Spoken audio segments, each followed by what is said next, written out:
नमस्कार, study with Kanta channel पर आप सभी का हार्दिक स्वागत और अभिनंदन। पिछली क्लास में अपन ने निर्गुण संत संप्रदायों के बारे में चर्चा की थी।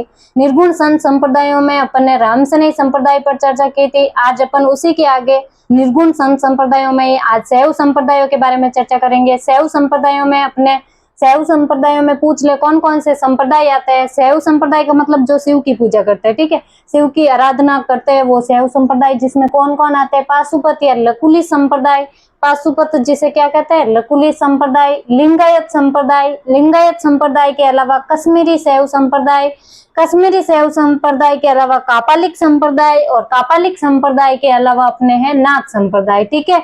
नाथ संप्रदाय, कापालिक संप्रदाय, इसके अलावा हो जाएगा पाशुपत संप्रदाय और कश्मीरी संप्रदाय और लिंगायत संप्रदाय। ये है अपने शैव संप्रदाय, ठीक है। इसमें सबसे पहले डिटेल में चर्चा करते हैं पाशुपत या लकुली संप्रदाय।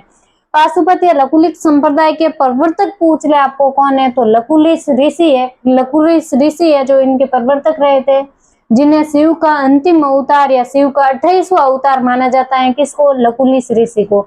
ये सबसे प्राचीन शैव संप्रदाय है। शैव संप्रदायों में सबसे प्राचीन संप्रदाय पूछे तो पाशुपत या लकुली संप्रदाय। और इसमें शिव को एकलिंग नाथ जी कहा जाता है। शिव को क्या कहता है? एकलिंग नाथ जी। पाशुपत या लकुली संप्रदाय में शिव को एकलिंग जी कहा जाता है, एकलिंग नाथ जी कहा जाता है। और इसमें इस संप्रदाय में मंदिर को लकुलिश मंदिर कहा जाता है।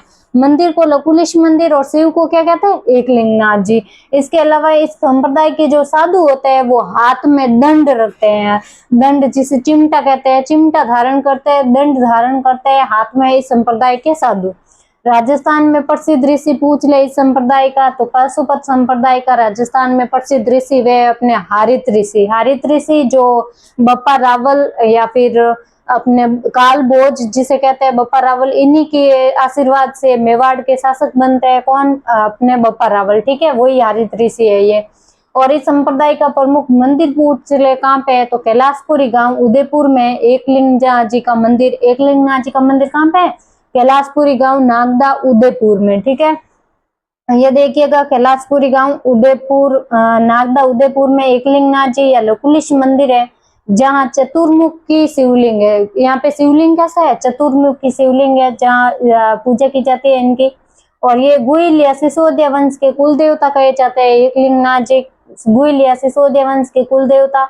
और यहाँ पे मेला बढ़ता है फाल्गुन कृष्ण त्रयोदशी के दिन, महाशिवरात्रि के दिन, फाल्गुन त्रयोदशी के दिन यहाँ पे मेला बढ़ता है।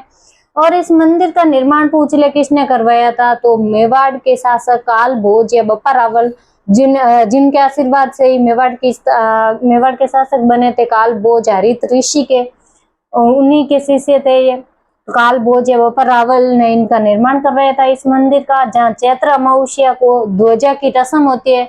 ध्वजा की रस्म में क्या होता है, तो यहाँ पे हीरो का नाग चढ़ाता है। मेवाड़ राज परिवार के द्वारा हीरो का नाग चढ़ाया जाता है, जिसे अपन क्या कहते हैं? ध्वजा की रस्म। जो कब होती है? तो चैत्र अमावस्या का। तो आपने चर्चा कर ली है पाशुपत या लकुली संप्रदाय की। उसके बाद में अपने लिंगायत संप्रदाय। लिंगायत संप्रदाय में पूछे तो लिंगायत संप्रदाय का सर्वाधिक प्रचलन है जो दक्षिण भारत में रहा है। दक्षिण भारत में सर्वाधिक प्रचलन रहा है। इसमें यह खास बात है कि इसमें भगवान शिव का मंदिर नहीं होता है, जबकि खुले में भगवान शिव का ज्योतिर्लिंग होता है। भगवान शिव का शिवलिंग होता है जो वो खुले प्रांगण में होता है, ठीक है। दक्षिण भारत में सर्वाधिक प्रचलन, शिव जी का मंदिर नहीं होता है, जबकि खुले प्रांगण में शिवलिंग होता है और जहाँ पे जल अभिषेक करना शुभ माना जाता है। जल अभिषेक करना शुभ माना जाता है। तो लिंगायत संप्रदाय हो गया, इसके बारे में बस इतनी सी जानकारी याद रखिएगा। उसके बाद में अपने कश्मीरी शैव संप्रदाय। कश्मीरी शैव संप्रदाय जो सर्वाधिक कहाँ पे रहते हैं, तो कश्मीर घाटी में रहते हैं। कश्मीर घाटी में सबसे ज्यादा देखने को मिलेंगे कश्मीरी शैव संप्रदाय, ठीक है। उसके बाद में कापालिक संप्रदाय। कापालिक संप्रदाय की खास बात यह है कि ये भगवान शिव की पूजा है जो भैरव के रूप में करते हैं। भैरव के रूप में भगवान शिव की पूजा की जाती है और इसका प्रचलन भी अपन को दक्षिण भारत में देखने को मिलता है। किसका? कापालिक संप्रदाय का। और इसके साधु है वो अघोरी बाबा कहलाती है, क्योंकि ये है ना अपने सिर पर भस्म लगाते हैं, राख अपने सिर पर भस्म लगाते हैं, मुंडमाला धारण करते हैं, नग्न रहते हैं, सूरापान करते हैं। इसके अलावा वो नर बलि को भी वेद मानते हैं। तो इनके साधु अघोरी बाबा कहलाते हैं। वो शरीर पर भस्म लगाते हैं, मुंड माला धारण करते हैं, नर बलि को वेद मानते हैं, इसके अलावा सूर्यपान भी करते हैं। ठीक है, कौन से संप्रदाय के? कापालिक संप्रदाय के। उसके बाद में अपने नाथ संप्रदाय, याद रखिएगा नाथ संप्रदाय इंपोर्टेंट है। नाथ संप्रदाय जिसे योग संप्रदाय, अवधूत संप्रदाय, इसके अलावा सिद्ध मत और सिद्ध मार्ग संप्रदाय के नाम से भी जाना जाता है। नाथ संप्रदाय जिसके प्रवर्तक पूछे तो योगिनी कौल या मच्छेंद्रनाथ मुनि, मच्छेंद्रनाथ या नाथ मुनि मच्छेंद्रनाथ इनके प्रवर्तक रहे हैं। इसमें योग को विशेष महत्व दिया जाता है, क्योंकि योग के प्रवर्तक किसको मानते हैं? ये भगवान शिव को योग का प्रवर्तक माना जाता है, योग का जनक माना जाता है भगवान शिव को, जिन्हें आदिनाथ कहते हैं। आदिनाथ भगवान शिव को योग का जनक माना जाता है और योग को विशेष महत्व दिया जाता है नाथ संप्रदाय में।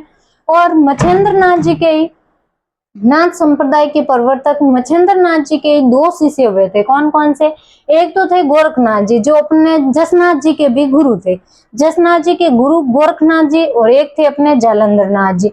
गोरखनाथ जी के बारे में अपन को इतना याद रखना है कि ये हठ योग के प्रवर्तक थे। ठीक है, तो हठ योग के प्रवर्तक के रूप में गोरखनाथ जी, इनके प्रमुख शिष्य थे भृतहरि। भृतहरि जिनकी धूणा या समाधि पूछ ले आपको तो सरिस्का अलवर में इनकी धूणी या समाधि है। कहाँ पे? तो सरिस्का जंगल अलवर में। और ये हठ योग के प्रवर्तक थे अपने गोरखनाथ जी, और इन्हीं के शिष्य माने जाता है भृतहरि। ठीक है, और जालंधरनाथ जी के बारे में पूछे तो जालंधरनाथ जी की चर्चा अपन ने की थी लोक देवता के समय। तल्लीनाथ जी जब पढ़ा था तो तल्लीनाथ जी के गुरु का नाम गोरखनाथ जी था। तल्लीनाथ जी के गुरु का नाम था अपने जालंधरनाथ जी। ठीक है, वही जालंधरनाथ जी है ये।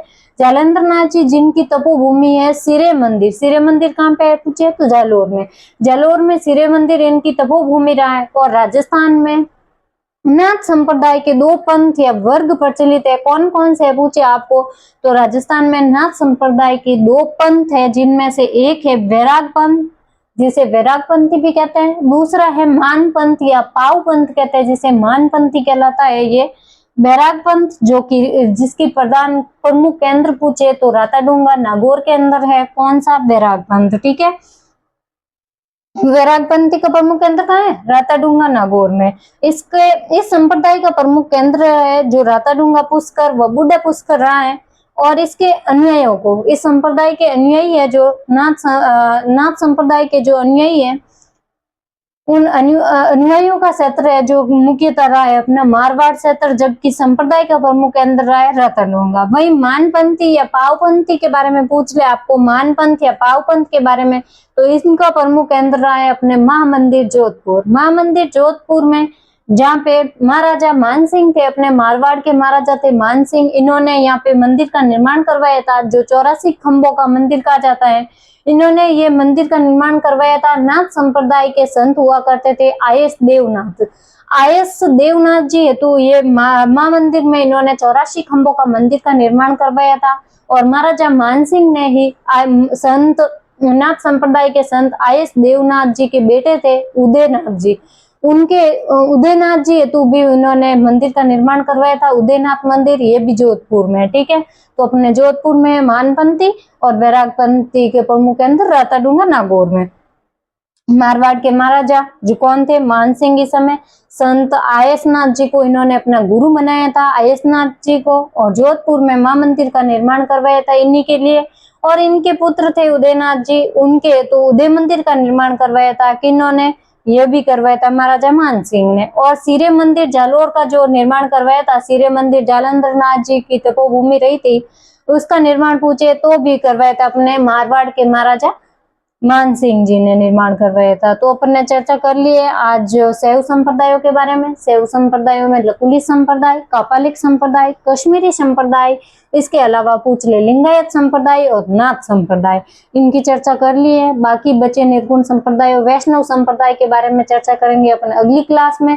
अगर आपको क्लास पसंद आई है तो लाइक करिएगा, कमेंट करिएगा और अपने दोस्तों के साथ शेयर करना बिल्कुल मत भूलना। ठीक है, और क्लास की पीडीएफ चाहिए आपको तो टेलीग्राम चैनल ज्वाइन कर लेना, कमेंट बॉक्स में दे ही रखा है लिंक। इसके अलावा टेलीग्राम चैनल का लिंक मिल जाएगा आपको डिस्क्रिप्शन में।